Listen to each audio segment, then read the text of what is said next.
everyone, my name is Malgorzata Goroszewska. I'm a pianist and da camera young artist. With the help of my colleagues from da camera, as well as the mental health organization NAMI, we prepared this program for you. We will present stories of people who have been through solitude, personal loss, mental struggles, and health crisis. Those people are artists, they're composers, and they share their inner lives with you through their art.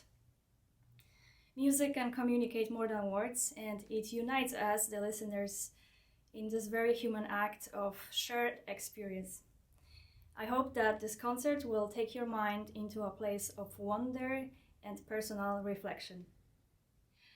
Lily Boulanger was a French woman, a very talented composer and pianist. Unfortunately, she passed away when she was only 24 years old due to some serious health problems. Already at a very young age, she experienced immeasurable pain with the death of her father. And perhaps her short and painful life would be completely forgotten if not her art. Playing Lily's pieces is like looking inside of her soul. It's very intimate. And I want to share a short piece, a prelude that Lily wrote when she was only 20. This music will take us into a meditative state in a different dimension. It's almost hypnotic, and Lily achieved that by creating layers of overlapping sounds that bring in mind French cathedral bells.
In 2020, we celebrated Beethoven's 250th birthday.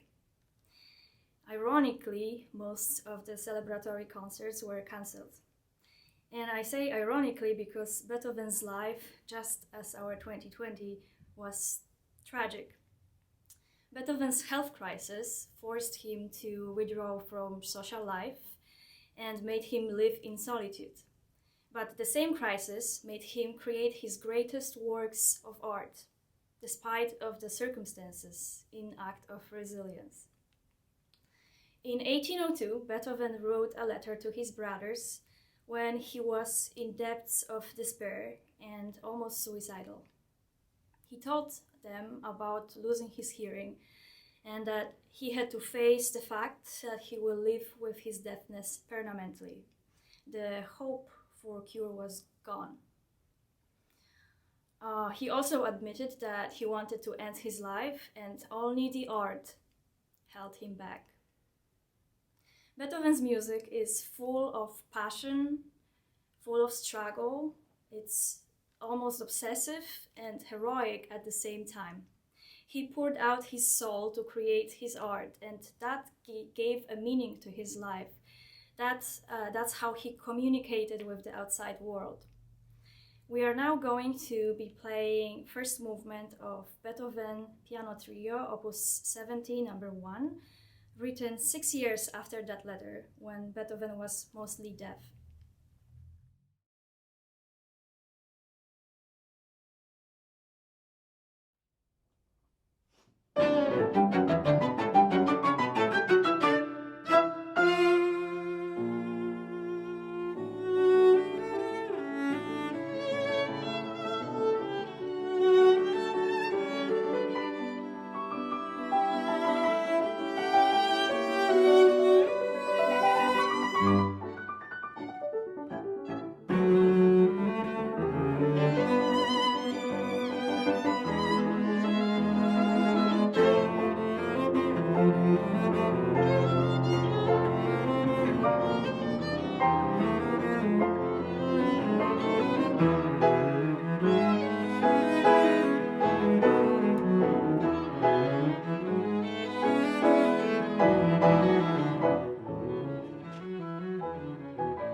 Sergey Rachmaninoff is one of the most celebrated Russian composers of the Romantic era.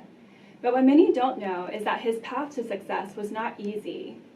In 1897, the premiere of his first symphony was a complete disaster, and the young composer was so devastated that he suffered a complete nervous breakdown. His family, out of concern for his health and his future, sought psychiatric help with a doctor by the name of Nicholas Dahl. Rachmaninoff had counseling sessions with Dahl, and Dahl was very encouraging toward him, going so far to encourage him to write a new concerto for piano and orchestra. This ultimately became his second piano concerto, which was a rousing success and actually catapulted him to international fame. In gratitude, Rachmaninoff dedicated the concerto to Nicholas Dahl and went on in 1901 to compose his sonata for cello and piano. This work is very grand, nearly symphonic in scope, and encompasses the entire range of human emotion.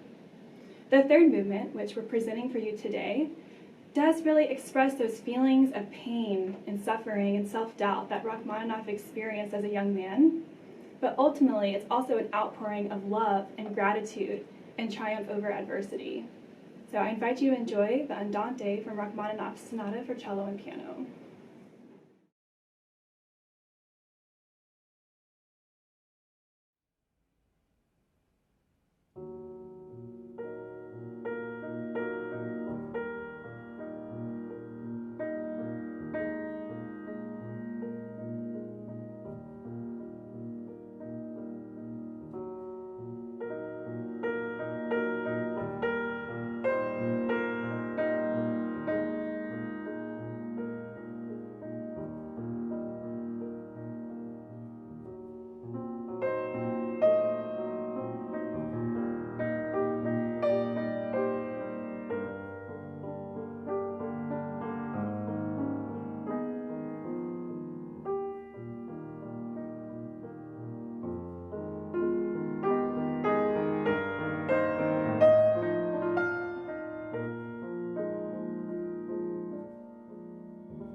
Amy Beach was a woman composing at the end of the 19th century when women didn't traditionally compose. Even when she was just a baby, 2 years old, she was already composing songs in her head and able to play them perfectly on the piano. So she was a child prodigy. And as she grew older and was trying to perform, her parents turned many performance engagements down because they didn't believe that she should be performing as a girl. And when she was married, at age 18, her husband also curtailed her performances and just wanted her to stick to composing because it wasn't proper for a woman to be performing in the public sphere. And even for composition, she wasn't allowed to have lessons. Everything she learned, she did through self-study. And her music was published under her husband's name, so she went by Mrs. H.H.A. Beach. But even though she had these obstacles in her way to become a composer, she was still extremely successful. She surprised everyone with her Gaelic Symphony. People couldn't believe that it was written by a woman, and it was the first symphony by an American woman. She was then accepted as one of the members of the New England School of Composition and considered one of the boys. And after her husband's death, she started performing again and teaching and led several organizations in music education. She was the first president of the American Society of Women Composers. This piece, The Romance, was written for another pioneering woman, a violinist named Maud Powell, who was the first major American violinist who premiered many huge violin concertos in the United States. And she was a champion of women and underrepresented composers, commissioning their works, and so she commissioned this piece from Amy Beach called The Romance.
Joan Tower is credited with being one of the women to pave the future for female composers in the 60s at a time when male European composing tradition was dominant.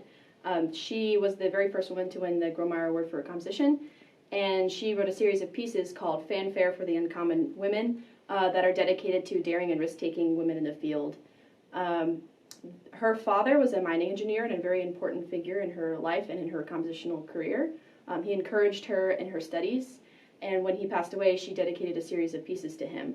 This piece, Platinum Spirals, is one of her earliest works, and it is about the mineral platinum, which is a very stretchy mineral.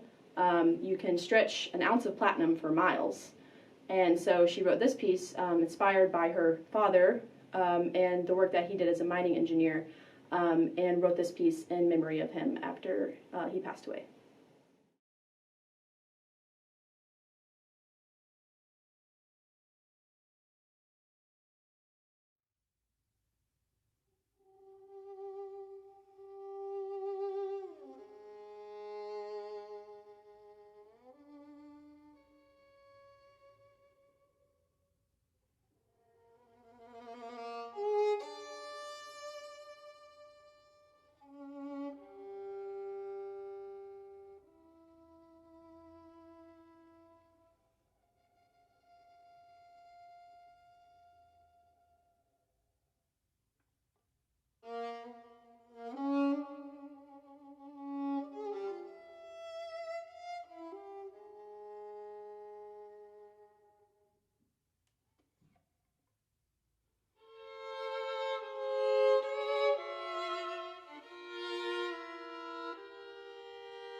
This next work is titled Light is Calling by New York City-based American composer Michael Gordon.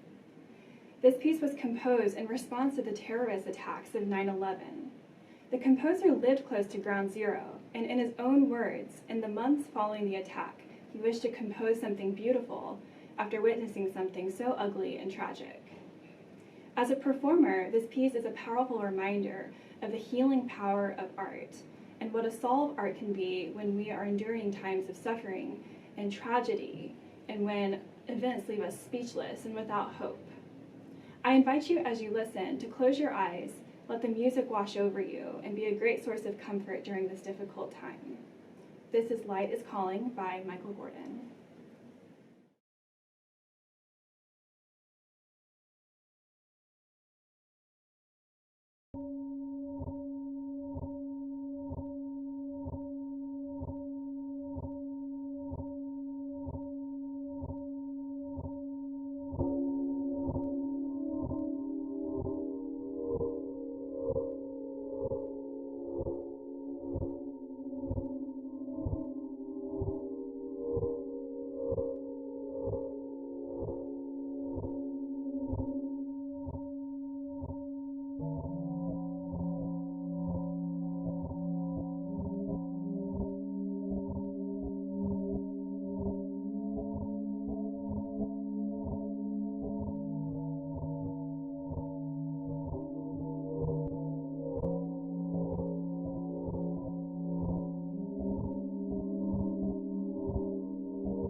Lockdowns, quarantines, social distancing this past year made us rethink our lives, reshape our goals, and change the ways we spend time with our loved ones and celebrate important events. I want to tell you about a New York-based composer, Jack Cohen, whom I came across coincidentally on social media. In response to the challenging times of the quarantine, Jack decided to challenge himself, and he wrote a series of short pieces that relate to his pandemic experience. And so he wrote 14 of pieces called Quarantine Sketches, each one no longer than a minute, and he shared them with people on social media. And I chose 4 of them to play for you. The one of them that Jack wrote is a celebration of social distance St. Patrick's Day. And this piece is an Irish jig written in form of a canon.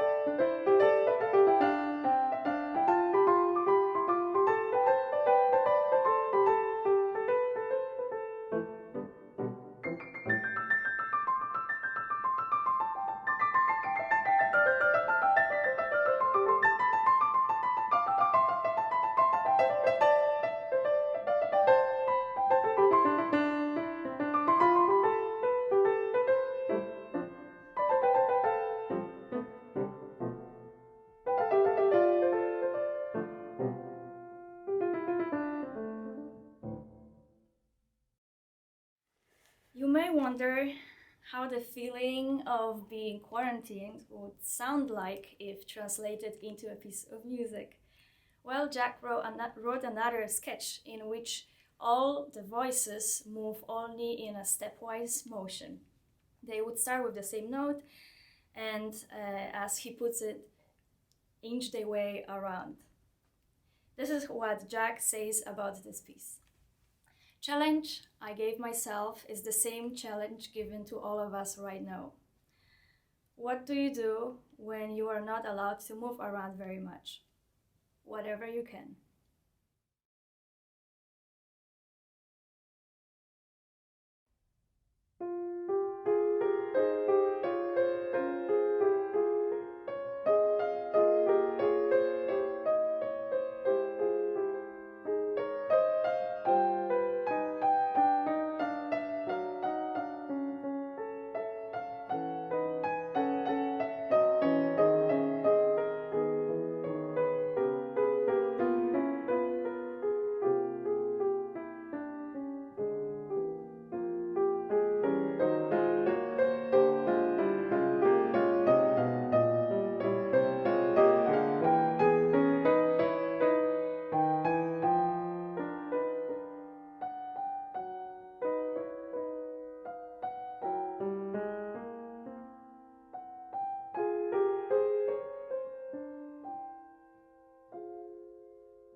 Here is another sketch that Jack wrote as he celebrated his parents' birthday.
the following sketch, Jack explored the feeling of being stuck, and he expressed it by writing the entire piece around a single repeated note, which I will be playing in my left hand.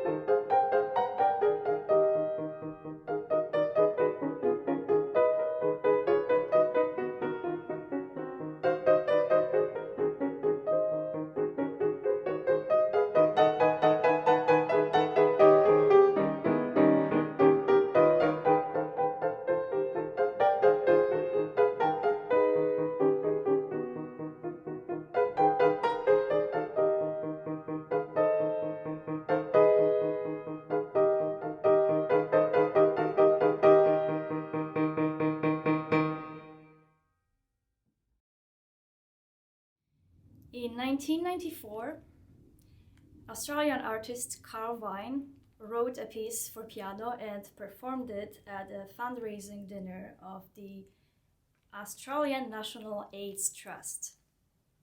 He named the piece "The Threnody for All of the Innocent Victims." The word threnody literally means a song of lamentation, and this is his lament for all of the lives lost due to the AIDS health crisis. I want to dedicate this performance of Threnody to all the victims of this year's pandemic, in memory of those who passed away, and for these who lost their loved ones, and for everyone who grieves.